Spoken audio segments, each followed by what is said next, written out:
السلام عليكم ورحمة الله وبركاته. فيديو جديد معايا متفاؤل. معاكم كابتن أحمد مدرب القوات المسلحة والتأهيل العسكري، وبفضل الله ناس كتير اتقبلت تحت إيدي.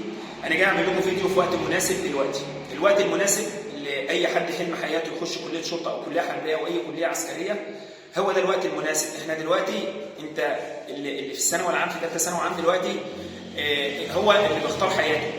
إذا كان أساسك متين علي البنا وابني. أنت دلوقتي بتعمل إيه؟ هل بتذاكر بس؟ ولا هل بتلعب رياضة من غير ما تذاكر؟ ولا هل عايش ونفسك تبقى ظابط ولا بتذاكر ولا بتلعب رياضة ولا شاغل بالك بأي حاجة؟ انت بقى بتختار دلوقتي. دي أول حاجة أنا عايز أفوقك فيها. أنا ناس كتيرة بدربها أونلاين على الواتس من جميع أنحاء الجمهورية. الحمد لله السنة دي ناس كتيرة يعني يعدوا ال70 واحد متابعين معايا. كان حوالي 600 واحد متابعين معايا، حوالي 70 واحد اتقبلوا. فهو بعد ربنا انا سبب من الاسباب، فبقى عندي خبره كبيره قوي. فيعني خدي مني المعلومه من واحد جرب. انا كنت بروح الكليه الحربيه والكليات، يعني الكليات العسكريه كنت بروح اصلا الكليه الحربيه كنت ممكن ابات قدامها من كتر ما الناس بقى يعني متابعين وواثقين فيها. فشفت العجائب. فانت دلوقتي يا ابن الناس نفسك تبقى ظابط؟ بتذاكر؟ بتلعب رياضة؟ واخد بالك من جسمك؟ واخد بالك من صحتك؟ طيب واخد بالك من التشوهات؟ واخد بالك من ان انت مثلا من نومك؟ يعني بتنام كويس؟ ما هو انت اللي هتختار. ما تقوليش انا نفسي ابقى ظابط وانت ما بتعملش الكلام ده. رقم واحد ضروري ضروري ضروري تلعب رياضة. واحد بيقول لي يا كابتن انا بذاكر بس. طب هو يا ابني هي المذاكرة الرياضة مش هتعطلك. هو الواحد ما بيذاكرش 24 ساعة. عايز تلعب رياضة العب يوم ويوم ساعة واحدة بس.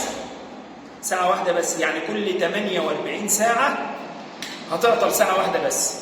يبقى ده هتعطلك في المذاكرة؟ مستحيل. لازم تلعب رياضة عشان تجيب مجموع عالي في الكليات العسكرية. زي الناس اللي بيتابعين معايا اونلاين على الواتس بيلعبوا في البيت. ما بقولش لحد ينزل الجيم. يعني انا واحد من الناس في عز المذاكره انا بقول لهم ما تنزلوش الجيم. انا هتابعوا معايا اونلاين، هنتمرن مع بعض وانت في البيت. انت هتبقى في البيت هدربك وانت في البيت. تمرين ثم التمرين ثم التمرين. المذاكره ركز على المذاكره. يبقى دول الحاجتين اللي انت هتتعب فيها. ومفيش راحه من غير تعب. اتعب في الحاجه اللي حلم حياتك توصل لها، ربنا هيوفقك. ما تقنعنيش ان هي هتعدي معاك كده.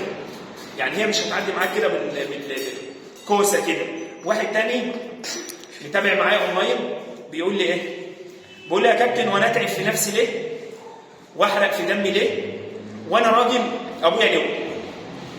رديت عليه وقلت له لو كان ابوك لواء او معاك واسطه وانت ما تعبتش في حاجه مش هتحس بيها. عمرك في حياتك ما هتحس بالحاجه الا لما تتعب فيها. فلازم تلعب رياضه وتذاكر. وما نجحش، سقط وما نجحش. والله العظيم في ولاد لواء كتيره ما نجحوا. يا جماعه ما تتكلش على الواسطه، اتكل على نفسك. انت راجل، ربنا خلقك راجل. لازم انت من جواتك تكون مقتنع وواثق في ربنا ان مفيش راحه من غير تعب. هو انت لازم تتعب في الحاجه. انا النهارده عامل الفيديو عشان افوقك. ذاكر، العب رياضه، خد بالك من جسمك، خد بالك من صحتك. المركز ملناش دعوه بيه. المركز ملناش دعوه بيه. المشاكل اسم لو اتحط اسم جه فيش ولا خلاص انا ضيعت مستقبلي. خلاص يبقى انا كده ضيعت مستقبلي. ما نعملش مشاكل، ما نشكيلش. خد بالك لا تاخد لك بشله في وشك على العوض. تقعد تقول يا كابتن هقعد اعمل عمليه تجميل ومش عارف ايه. خلاص انت كده ضيعت نفسك. اتعب، ذاكر، العب رياضه، حافظ على جسمك، حافظ على نفسك، حافظ على سمعتك، حافظ على مشيك مع بعض الاشخاص اللي انت بتمشي معاهم. ممكن سمعتهم في التحريات تضيعك عشان ربنا يوفقك. اشوفكم الفيديو الجاي ان شاء الله، وربنا يوفق كل الناس.